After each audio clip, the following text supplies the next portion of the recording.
सूबे के जल शक्ति राज्य मंत्री दिनेश खटीक और पुलिस प्रशासन के बीच तनातनी चल रही है। उस तनातनी के पीछे की वजह भी बड़ी है। एक दलित युवक और टेंट कारोबारी कमल के साथ 4 जून को एक घटना हो जाती है। आरोप लगाया जाता है कि पुलिसकर्मियों ने मारपीट करी और उसके बाद लूटपाट करी, जाति सूचक शब्द कहे। और उस मामले में जब मुकदमा नहीं लिखा जाता, वो दिनेश खटीक राज्य मंत्री, उनके घर पर दरबार लगता है, शिकायत करने पहुंचता है और राज्य मंत्री दिनेश खटीक सीधे गंगानगर थाने पहुंच जाते हैं। लेकिन बावजूद इसके वहां पर भी जांच की बात कहकर पल्ला झाड़ा जाता है और उसके बाद उनके जो तेवर हैं वो तल्ख हो जाते हैं। क्या पूरा मामला है, कितने वो नाराज चल रहे हैं, यही हम दिनेश खटीक जी से जान लेते हैं। दिनेश खटीक जी, आपसे एक चीज जानना चाहूंगा। हमने देखा कि सुबह से ही आपके यहाँ जनता दरबार लग जाता है और लोगों की समस्याओं को बड़ी गंभीरता से आप लेते हैं, खुद भी थाने पहुंच जाते हैं। ऐसी क्या वजह रही जो पुलिस प्रशासन और आपके बीच तनातनी चल रही है? आज सरकार हमारी है, लेकिन पुलिस भी हमारी है। तनातनी का कोई विषय नहीं है। कोई भी पीड़ित व्यक्ति हमारे पास आता है तो हमारा स्वाभाविक है कि उसकी मदद करना। कोमल नाम का व्यक्ति हमारे पास आया था, दलित समाज का व्यक्ति है। उसका अकस्मात कोई झगड़ा हुआ, झगड़े में उसको गिरा गिरा करके मारा और मारने के बाद उसकी पिटाई करने के बाद उसने 112 नंबर पर कॉल किया। उसने इन्फॉर्म किया कि मेरे साथ मारपीट की है फला फला लोगों ने।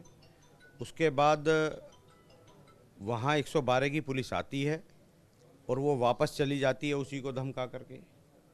उसके बाद वो थाने जाता है पीड़ित, तो इंस्पेक्टर उसे धमका देता है। 6 तारीख में वो पीड़ित पक्ष एसएसपी के यहाँ जाता है अपनी तहरीर लेकर के।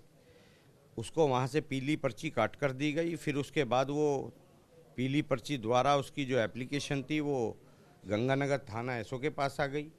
एसओ उसको फिर धमकाता है कि यदि आप दोबारा एसएसपी के गए तो आपको जेल भेज दूंगा। तो उसके बाद जब उसको कोई न्याय नहीं मिला तो वो मेरे पास आ गया।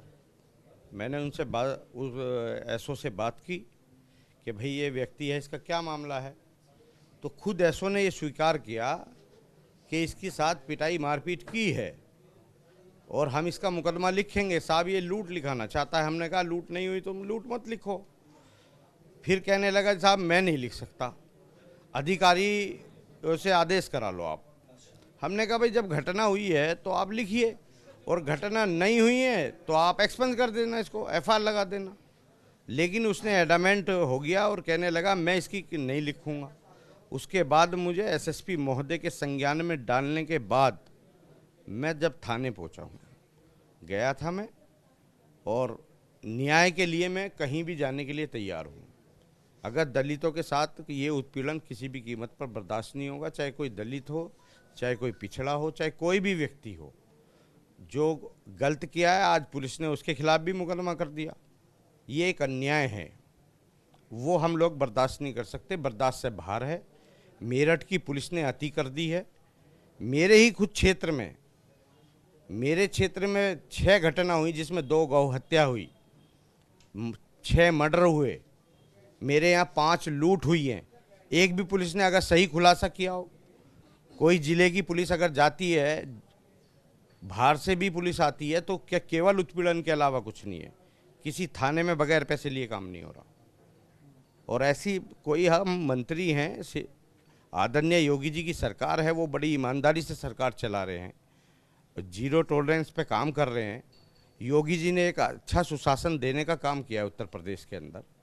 और आज स्थिति यह है कि कुछ अधिकारी सरकार को बदनाम करने पे लगे हुए हैं, और वो अधिकारी वे हैं जो कभी किसी के नहीं हुए। वो अधिकारी, सुनने में आया है आपने लखनऊ भी पूरे मामले से अवगत करा दिया?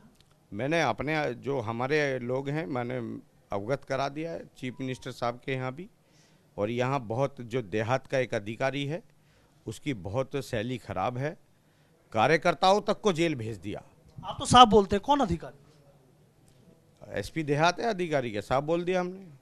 लेकिन सुनने में आया जब आप थाने गए थे तब भी आपको आश्वासन दिया, उस अंदाज में बात किया? आश्वासन दिया, वो तो कहते हैं कि रिपोर्ट दर्ज होगी, रिपोर्ट दर्ज हो भी गई, लेकिन उचित कार्रवाई नहीं हुई।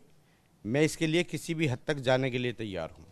जो 2 पुलिसकर्मी जिन पर आरोप लगाया गया था मारपीट का, उनके खिलाफ तो मुकदमा दर्ज हो गया, लेकिन आपने सिफारिश करी उल्टा उसके भी हो गया। तो आपको लगता है कि पुलिस के साथ कोई मारपीट करके लूट कर? पुलिस के साथ कोई मारपीट नहीं हुई, ना पुलिस पे कोई कर सकता है ये काम।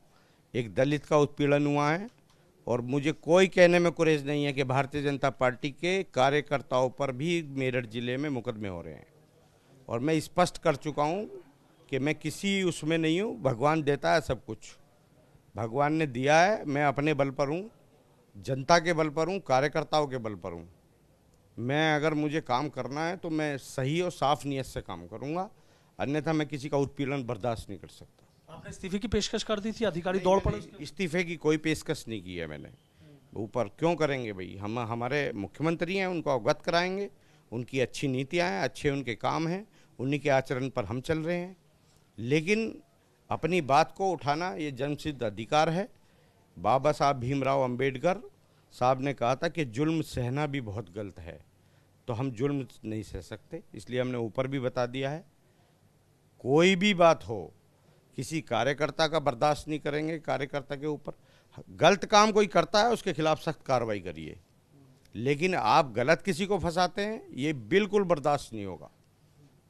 अच्छा, हमने एक चीज देखी है कि सुबह ही आपके यहाँ पे जनता दरबार लग जाता है, जनता इस उम्मीद में आती है, और वही बात जो आपका दर्द निकल के आ रहा है कि कार्यकर्ताओं की नहीं सुनी जा रही, नेताओं की नहीं सुनी जा रही, दिक्कतें तो कहीं ना कहीं सामने आ रही है। इतने सारे लोग आपके यहाँ बैठे, आम जनमानस मेरे पास आता है, मेरे यहाँ सुबह ही जनता दरबार लगता है, कम से कम 1000 आदमी हर रोज आता है। अधिकारी को रोज बोलना पड़ता है। ये हम लोगों को आज हम जनता ने चुने हैं, जनता जनार्दन है, जनता भगवान की तरह है। जनता ने हमें 2012 में 2014 में चुना, 2017 में चुना, 2019 में चुना, 2022 में चुना, और ये सब जनता जनार्दन है, इन्हीं के बल पर आज हम हैं और कार्यकर्ताओं के बल पर हैं। यदि इनका उत्पीड़न होगा तो ये कोई बर्दाश्त नहीं होगा। सीट और पद ज़्यादा बड़ी चीज़ नहीं होती है व्यक्ति के लिए। इशारा साफ कर रहे हैं? इशारे की बात नहीं है, ये केवल साफ है कि मान और सम्मान होगा तो पद पर रहना चाहिए, अन्यथा पद पे नहीं रहना चाहिए। अच्छा दिनेश खटीक जी, एक चीज आपने देखी गई थी, हस्तिनापुर के लिए कहा जाता है कि जो वहां से विधायक बनता है उसी की सरकार बनती है, और दोबारा कोई जीता नहीं, तो आपने उस तिलिस्म को भी तोड़ा, एक लंबे अरसे बाद आप जीते। तो जनता की जो उम्मीदें हैं, जिन उम्मीदों से आपको जिताया, उन्हें तो पूरा करना है, लेकिन कौन अफसर आपकी नहीं सुन रहे हैं, तो क्या सीधा अवगत करा दिए कि इन अफसर पर एक्शन लिया जाए? और ये बात भी लोगों को नागवार गुजर रही है कि आपकी सिफारिश करने के बाद उल्टा जिसकी सिफारिश करी उस पर भी तो मुकदमा दर्ज कर दिया। मुकदमा दर्ज हुआ है, गलत किया है उन लोगों ने, इसकी भी जांच होगी।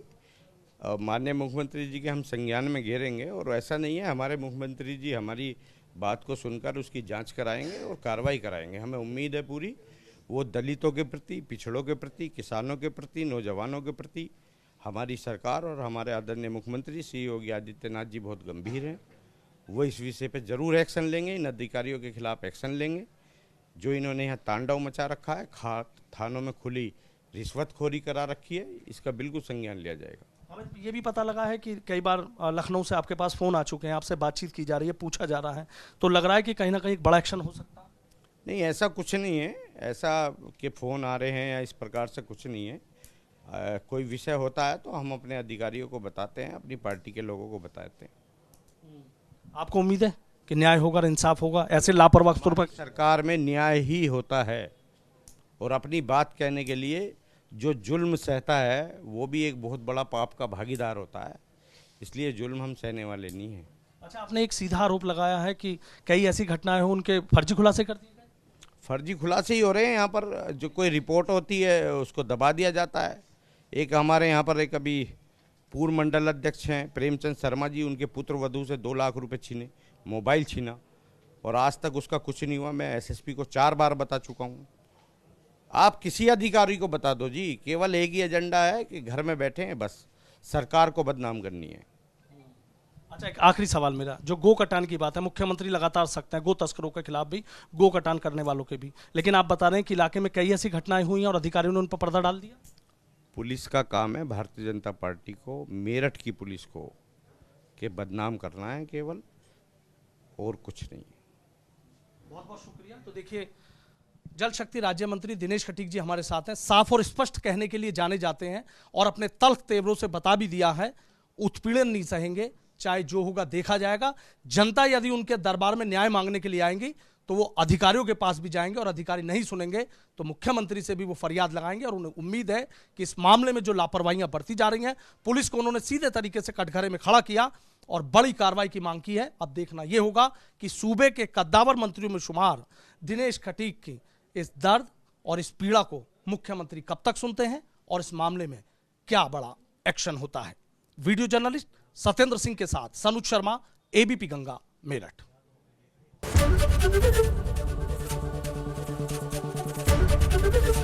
एबीपी गंगा, खबर आपकी, जुबान आपकी।